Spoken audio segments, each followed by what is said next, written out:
here I am, I've checked in. It's a long way to go.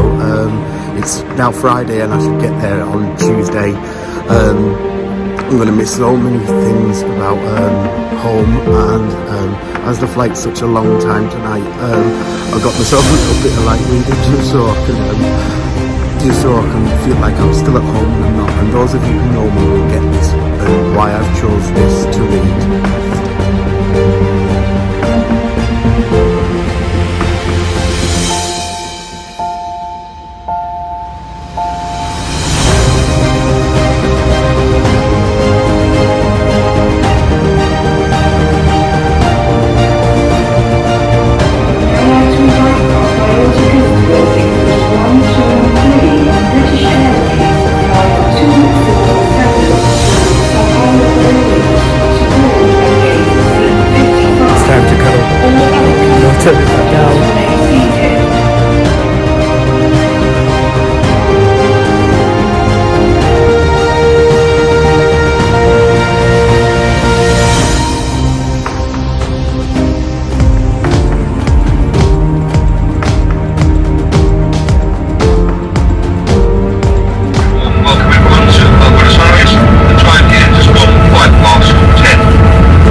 Good morning. So I've literally just made it off the plane. I'm in Buenos Aires.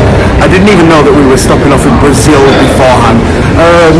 All I can tell you briefly about Argentina is that Madonna sung a song about people whining on about it. It's 33 degrees outside. I'm very happy and smiling now, because once I'd set off I felt very excited. So I've got one day here now, so I'm going to do some exploring, and I'll see you so soon. Love you, bye.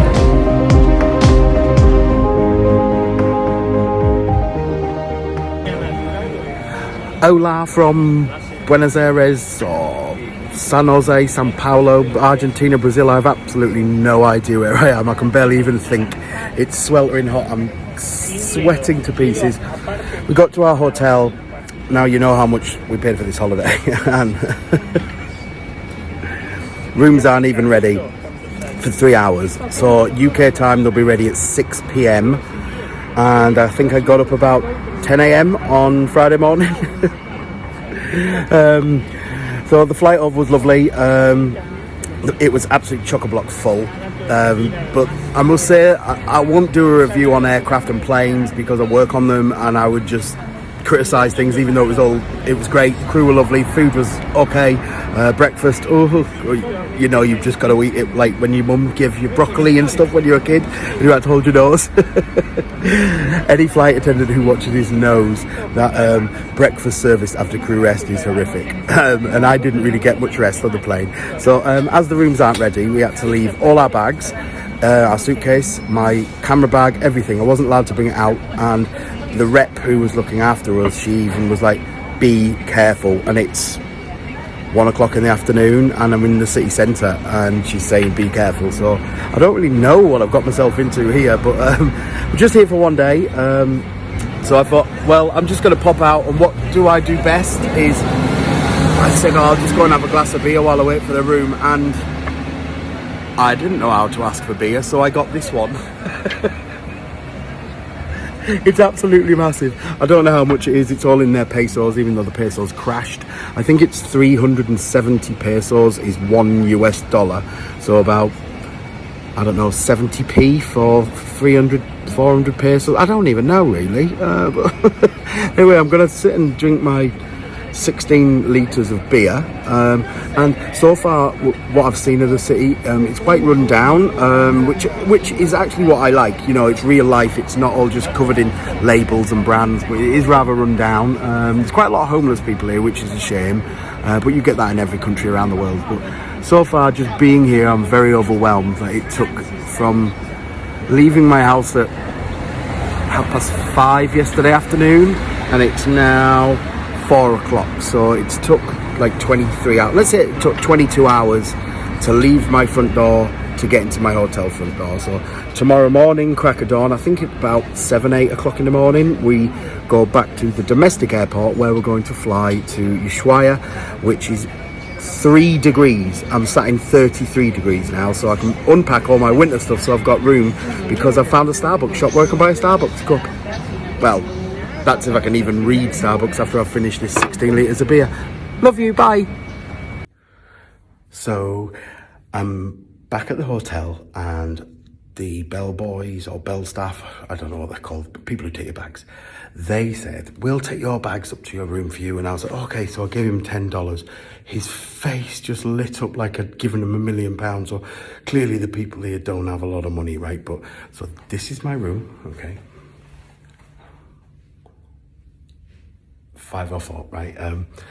This is a first impressions count video. I'll also do one on the ship when I go on tomorrow, but this is my room now, okay?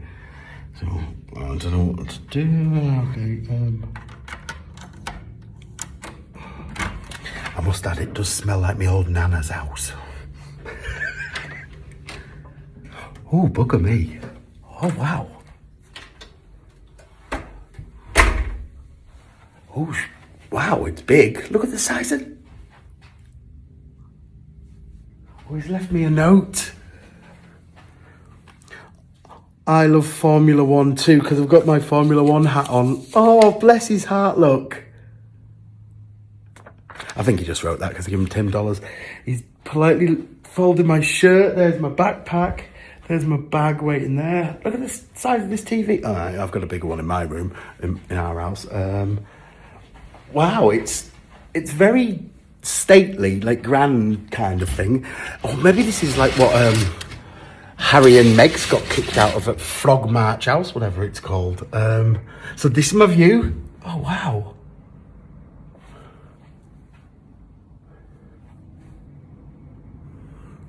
I'm actually quite impressed. Well, I should...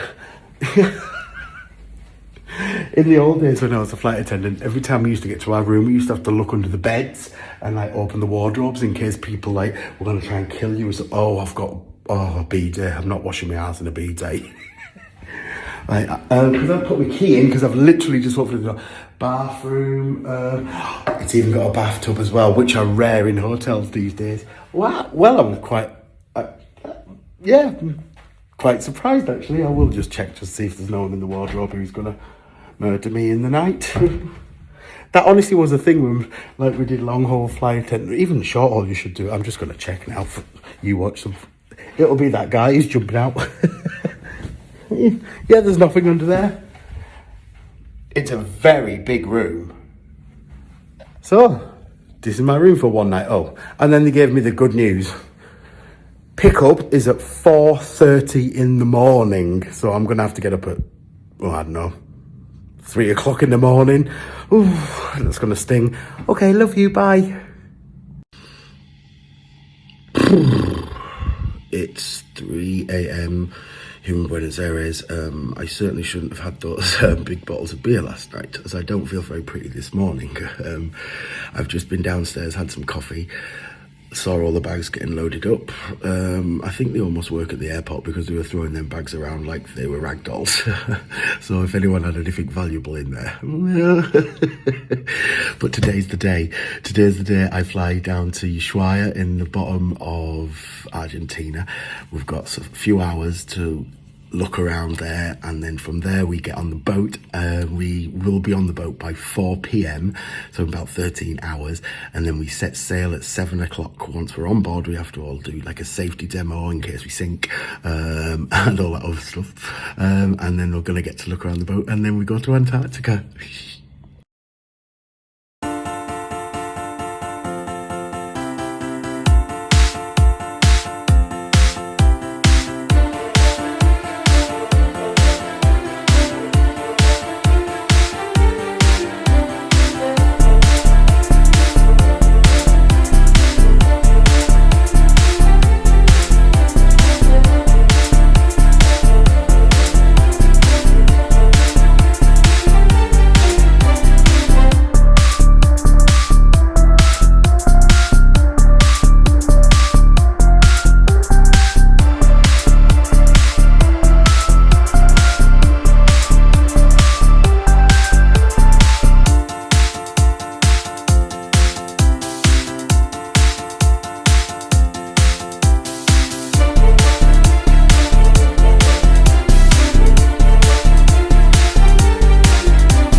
Bless the crew, I bought them all some chocolates so the pilots let me in the flight deck to speak to them, but I can officially now say I have completed 3 flights from Britain all the way to Ushuaia, so I'm now going to find my bag and go and find my boat.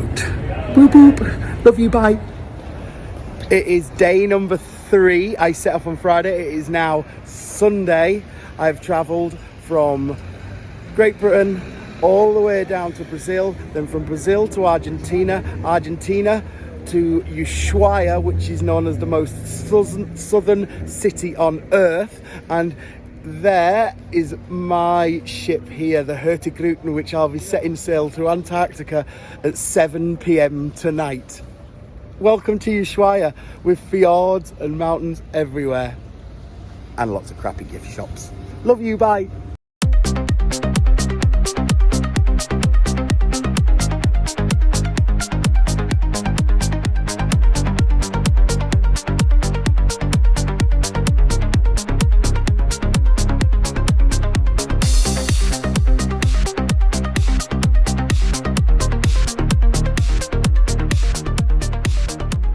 Ushuaia, the most southern city on earth.